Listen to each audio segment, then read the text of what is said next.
നമസ്കാരം. ഉത്തര കൊറിയൻ ഭരണാധികാരി Kim Jong Un തൻ്റെ ഭരണത്തിൻ്റെ അടിത്തറ കെട്ടിപ്പടുത്തിരിക്കുന്നത് കിം കുടുംബത്തിൻ്റെ പവിത്രമായ രക്തബന്ധത്തെ അടിസ്ഥാനമാക്കിയാണ്. എന്നാൽ ആ വംശാവലിയിലെ ഒരംഗം മാത്രം ഔദ്യോഗിക പ്രചാരണങ്ങളിൽ നിന്ന് പൂർണ്ണമായി ഒഴിവാക്കപ്പെട്ടിരിക്കുകയാണ്. അദ്ദേഹത്തിൻ്റെ അമ്മയായ കോ യോങ് ഹുയിയാണ് ആ വ്യക്തി. കിം ഇൽ സുങ്ങിൻ്റെ ഭാര്യ കിം ജോങ് സുക, കിം ജോങ് ഇല്ലിൻ്റെ അമ്മ കാങ് പാൻ സോങ് എന്നിവരെ വിപ്ലവ നായികമാരായി ഉത്തര കൊറിയയിൽ പരസ്യമായി വാഴ്ത്തപ്പെടാറുണ്ട്. എന്നാൽ കോ യോങ് ഹുയിക്ക് ഒരിക്കലും അത്തരം പരസ്യമായ ആദരവുകൾ ലഭിച്ചിട്ടില്ല. കിം കുടുംബത്തിൻ്റെ ഈ ഒളിച്ചുകളിക്ക് പിന്നിലെ രഹസ്യങ്ങൾ അന്താരാഷ്ട്ര മാധ്യമങ്ങൾ ഉൾപ്പെടെ പുറത്തുവിട്ടിരിക്കുകയാണിപ്പോൾ. പെക്തു രക്തബന്ധത്തിൽപ്പെട്ടവരാണ് കിം കുടുംബം എന്നാണ് പറയപ്പെടുന്നത്. ഉത്തര കൊറിയയിലെ കിം കുടുംബത്തിൻ്റെ ഭരണത്തെ സാധൂകരിക്കുന്ന ഏറ്റവും ശക്തമായ പ്രത്യയശാസ്ത്ര ആയുധമാണ് പെക്തു ബ്ലഡ് ലൈൻ. രാജ്യം ഭരിക്കാൻ വിധിക്കപ്പെട്ട തികച്ചും ശുദ്ധവും വീരോചിതവുമായ ഒരു വംശാവലിയാണിതെന്നാണ് അവകാശവാദം. ഈ രക്തബന്ധമുള്ളവർക്ക് മാത്രമേ ഉത്തര കൊറിയയെ ഭരിക്കാൻ അവകാശമുള്ളൂ എന്നാണ് ഭരണകൂടം പ്രചരിപ്പിക്കുന്നത്. ഉത്തര കൊറിയയുടെയും ചൈനയുടെയും അതിർത്തിയിലായിട്ടാണ് പെക്തു പർവ്വതം സ്ഥിതി ചെയ്യുന്നത്. കൊറിയൻ ഐതിഹ്യങ്ങൾ പ്രകാരം ആദ്യത്തെ കൊറിയൻ രാജ്യത്തിൻ്റെ ഇതിഹാസ സ്ഥാപകനായ ഡാങ്കുൻ്റെ ജന്മസ്ഥലമായി ഇത് വിശ്വസിക്കപ്പെടുന്നു. എങ്കിലും അദ്ദേഹം യഥാർത്ഥത്തിൽ ജനിച്ചത് റഷ്യയിലാണെന്നാണ് ചില ചരിത്രകാരന്മാർ കരുതുന്നത്. റിപ്പോർട്ടുകൾ പ്രകാരം കിം ജോങ് ഉന്നിൻ്റെ അമ്മ കോ യോങ് ഹുയി 1982 ജനിച്ചത് ജപ്പാനിലെ ഒസാക്കയിലാണ്.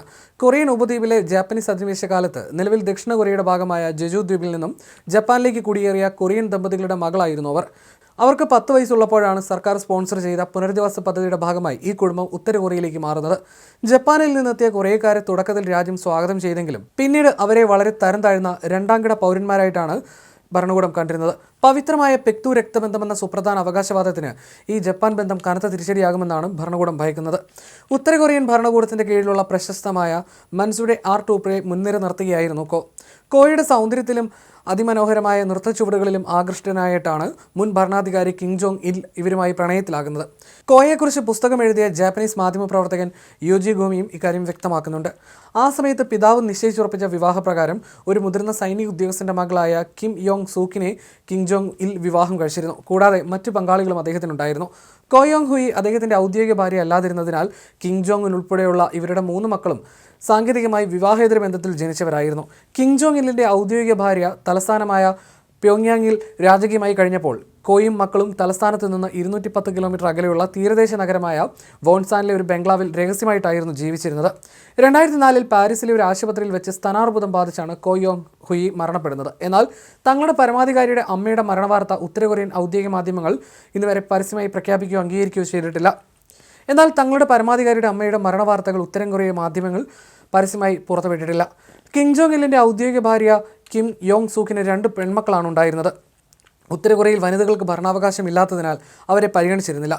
കിം ജോങ് ഇല്ലിന് സുങ് ഹെ റിം എന്നു മറ്റൊരു പങ്കാളിയുണ്ടായ മൂത്ത മകൻ കിം ജോങ് നാമിനായിരുന്നു ഭരണത്തിൽ ആദ്യ അവകാശം. എന്നാൽ ഒരേ കുടുംബത്തിലേക്ക് അധികാരം കൈമാറുന്ന കൊറിയൻ രീതിയെ വിമർശിച്ചതിനും പരിഷ്കരണങ്ങൾക്ക് ആഹ്വാനം ചെയ്തതിനും കിം ജോങ് നാമിന് പിതാവിന് വിശ്വാസം നഷ്ടമായി. മക്കാവിലേക്ക് നാടുകടത്തപ്പെട്ട അദ്ദേഹം 2017 മലേഷ്യയിലെ കോലാലംപൂർ വിമാനത്താവളത്തിൽ വെച്ച് അതിശക്തി വീര്യമുള്ള വിക്സ്നർ ഏജന്റ് എന്ന രാസായുധം മുഖത്ത് തളിച്ച് ക്രൂരമായി വധിക്കപ്പെടുകയായിരുന്നു. ഈ കൊലപാതകത്തിന് പിന്നിൽ കിം ജോങ് ഉന്നാണെന്നാണ് പരക്കെ പറയപ്പെടുന്നത്.